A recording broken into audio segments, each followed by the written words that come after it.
دوسرا مرحلہ زبان سے الحمدللہ کہنا، اور تیسرا مرحلہ شکر کا یہ ہوتا ہے کہ جب آپ کو یہ یقین ہے کہ وہ نعمت اللہ کی عطا سے آپ کو ملی ہے، آپ اپنی کوشش سے نہیں حاصل کی ہے، جب آپ کو یہ یقین ہے اور آپ الحمدللہ کہہ رہے ہیں، تو تیسرا مرحلہ شکر کا یہ آتا ہے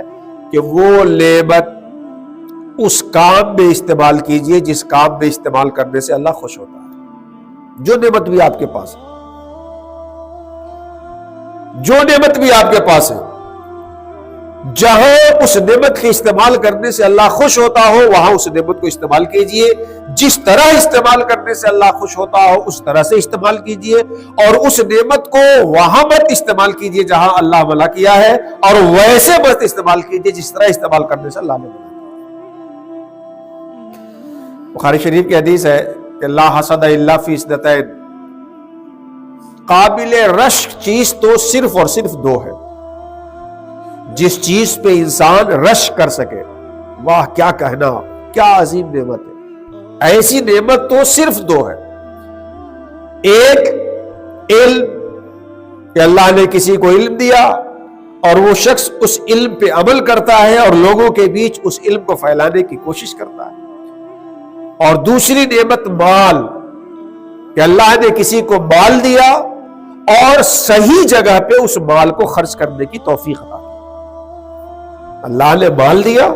اور صحیح جگہ پہ اس مال کو خرچ کرنے کی توفیق عطا کی۔ آپ دیکھ رہے ہیں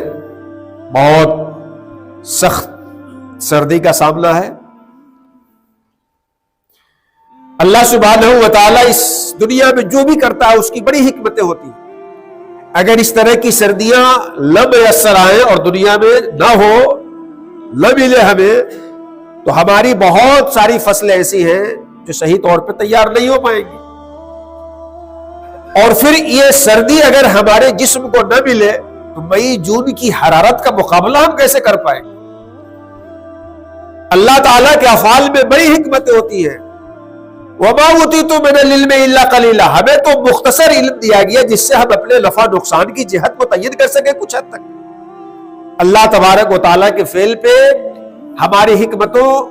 حکمتوں پہ مطلع نہ ہونا، یہ اس میں کوئی عیب کوئی نقص نہیں پیدا کرتا۔ اللہ تعالیٰ کا ہر فعل ہزاروں حکمتوں سے لبریز ہوتا ہے۔ اس سردی میں آپ خود بھی اپنی حفاظت کریں،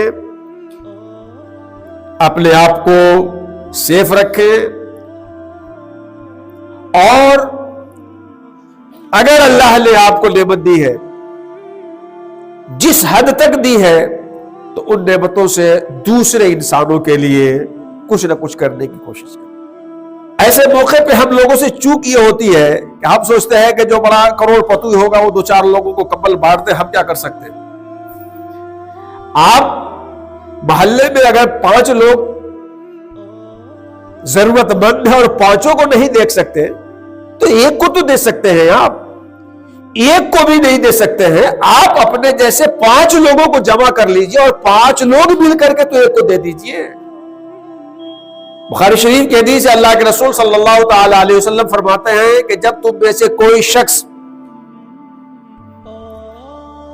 رائی کے دانے کے برابر بھی یا اس سے کم بھی اپنی حلال کمائی میں سے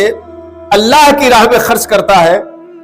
تو اللہ تعالیٰ اس چھوٹے سے ذرے کو جو اس کی راہ میں بندہ خرچ کرے یوں بڑھاتا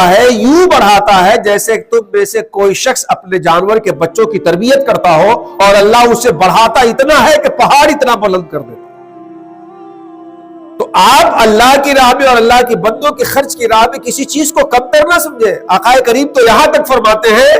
کہ وَلَوْ بِشِقِّ تَمْرَةٍ، اگر تمہارے پاس کھجور ایک ہے اور اس کا ایک ٹکڑا آپ کسی کو دے کر کے اللہ تعالیٰ کو خوش کر سکتے ہو تو اسے دے کر کے اللہ تعالیٰ کو خوش کرنے کی کوشش کیجیے۔ مولا کریم ہمیں اپنی زندگی کے تقاضوں کو سمجھنے اور پوری انسانیت کے لیے ہمارے دل میں ہمارے سینے میں ایسا دل رکھنے کی توفیق عطا فرمائے جس میں کسی کا درد ہمیں اپنا درد محسوس ہو اور ہر ایک کو ہم نفع پہنچانے کی کوشش کرنے والے بن سکیں۔ الحمدللہ رب العالمین، تمام تعریفیں اللہ تعالیٰ کے لیے ہیں، اور جو نعمت بھی ہمارے پاس ہے ان ساری نعمتوں کا منعم حقیقی صرف اور صرف اللہ سبحانہ و تعالیٰ ہے۔ امام غزالی نے فرمایا کہ جو نعمت آپ کو اللہ تعالیٰ سے غافل کر دیتی ہے وہ صحیح معنوں میں آپ کے پاس نعمت ہی نہیں ہے. نعمت تو وہی نعمت بن کر کے آتی ہے جو جس کے پاس جائے اس کو اپنے منعم کی یاد میں لگا دے. اللہ سبحانہ و تعالی ہمیں کہنے سے زیادہ آپ کو سننے سے زیادہ عمل کی توفیق عطا فرمائے. وما علینا الا البلاغ المبین. السلام علیکم ورحمۃ اللہ وبرکاتہ. Welcome to Alasan Media, a media center to spread Sufi thoughts. Please like and subscribe the channel.